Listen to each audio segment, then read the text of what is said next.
आदरणीय सन्माननीय या बापूचा एक छान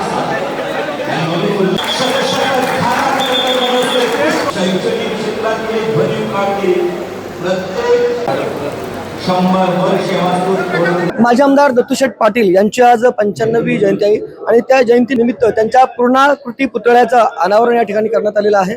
त्यांचे सुपुत्र माजी आमदार बलराम पाटील साहेब त्यांच्याकडनं या बाबतीत त्यांच्या भावना जाणून घेऊया।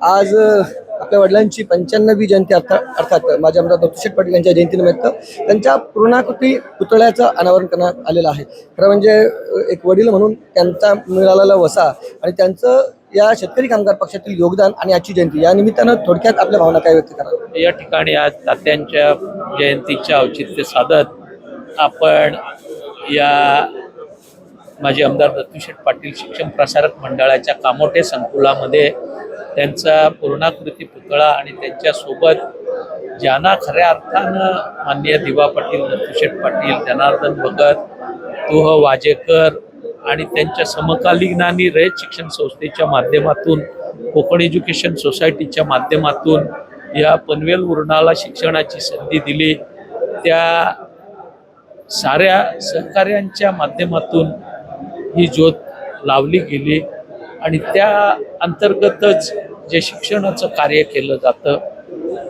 त्याचं औचित्य साधत या ठिकाणी आज आपल्या परिसरातील प्रसिद्ध शिल्पकार अरुणबुवा कारेकर यांनी साकारलेल्या या पुतळ्याचं तात्यांच्या सोबत प्रदीर्घ काळ काम केलेले त्यांचे सहकारी नारायणशेठ खरत यांच्या हस्ते अनावरण होत आहे। निश्चितपणानं राजकीय सामाजिक चळवळीमध्ये, शिक्षण क्षेत्रामध्ये, सांस्कृतिक उपक्रमामध्ये काम करणाऱ्या पूर्वसुरींची कल्पना त्या काळापुरती मर्यादित राहते।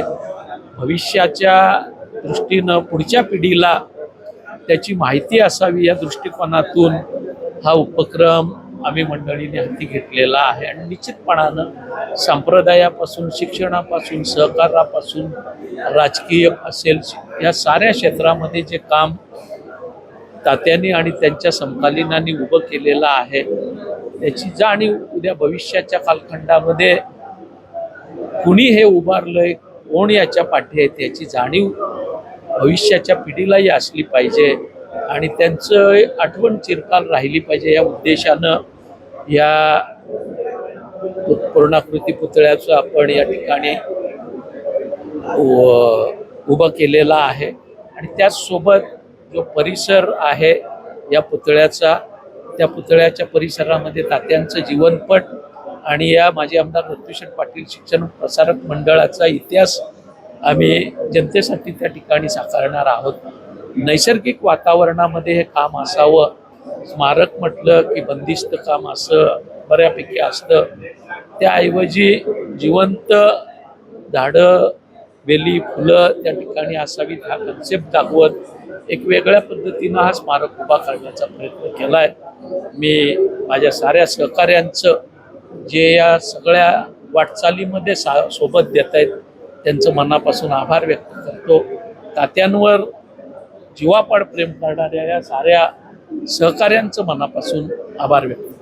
खरं म्हणजे प्रकल्पग्रस्त आणि त्यांचे भाग्यविधाते लोकनेते दिवा पाटील त्याचप्रमाणे दत्तूशेठ पाटील देखील आहेत। म्हणजे प्रकल्पग्रस्तांचे अनेक प्रश्न या ठिकाणी मार्गी लावण्यासाठी ज्यांनी काम केले असेल त्याच्यामध्ये दिवा पाटील साहेब असतील किंवा दत्तूशेठ पाटील साहेब असतील यांचं खूप मोठे योगदान आहे आणि आजच त्याच नावासाठी देखील आंदोलन होणार आहे। मला वाटतं ही सगळी मंडळी इथनं तिथेच जाणार आहेत। अशा वेळी या दोन्ही घटना एकाच दिवशी आहेत, या बाबतीत तुम्ही जर कनेक्ट करायचं मी समजेन की हा एक सुवर्ण योग आहे।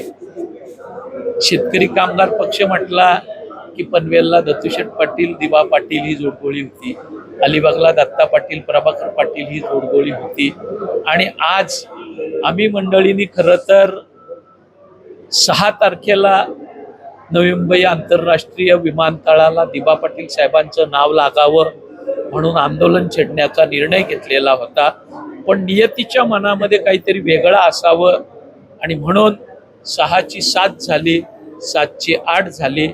आज माननीय दत्तूशेठ पाटील यांच्या जयंतीच्या दिवशी दिवा पाटील साहेबांचं नाव नवी मुंबई आंतरराष्ट्रीय विमानतळाला लागावं यासाठी जुलैच्या भर पावसामध्ये या ठिकाणचे सर्व प्रकल्पग्रस्त स्थानिक नागरिक दिवाप्रेमी पायी चालत विधिमंडळाकडे मोर्चा काढतायत. हा निश्चितपणानं सुवर्णयोग आहे, दुग्ध शर्करा योग आहे असं मी म्हणेन. आणि निश्चितपणानं हा योग भविष्याच्या कालखंडामध्ये या प्रश्नाला नक्की गती मिळवून देईल हा विश्वास या ठिकाणी. तिकडे तर म्हणजे आपण बोलणारच आहोत, परंतु इथनं सुरुवात होते. म्हणजे पोलिसांनी देखील काल आवाहन केलं की भर पावसामध्ये हे आंदोलन आहे आणि जमावबंदी आहे आणि अशा वेळेला या आंदोलनासाठी आव्हान आहे. परंतु तुम्ही तर इथनंच तयारी केली, म्हणजे मला कळलेलं आहे की या कार्यकर्त्यांना सर्वांना तुम्ही इथनंच बोलावलेलं आहे. या शाळेतून आपण थेट त्या आंदोलनाला जावे. अशा वेळी पोलिसांचा म्हणजे जी कारवाई होऊ शकते या बाबतीत तुम्हाला काय वाटतं? शेतकरी कामगार पक्षाचा कार्यकर्ता आणि पोलीस यांचं जेवढं प्रेम आहे तेवढंच संघर्षाचे प्रसंग येतात. त्याच्यामुळे पोलिसांनी कायद्याच्या चौकटीत त्यांचा निर्णय काल जाहीर केला की आम्ही मोर्चाला परवानगी नाकारतोय. पण मोर्चाची घोषणा करतानाच मी सांगितलेलं होतं, किंबहुना प्रत्येक ठिकाणी गाव बैठका घेताना, विभागीय बैठका घेताना मी त्या ठिकाणी उल्लेख केला की पोलिसांनी परवानगी दिली तरी मोर्चा होईल, न दिली तरी मोर्चा होईल.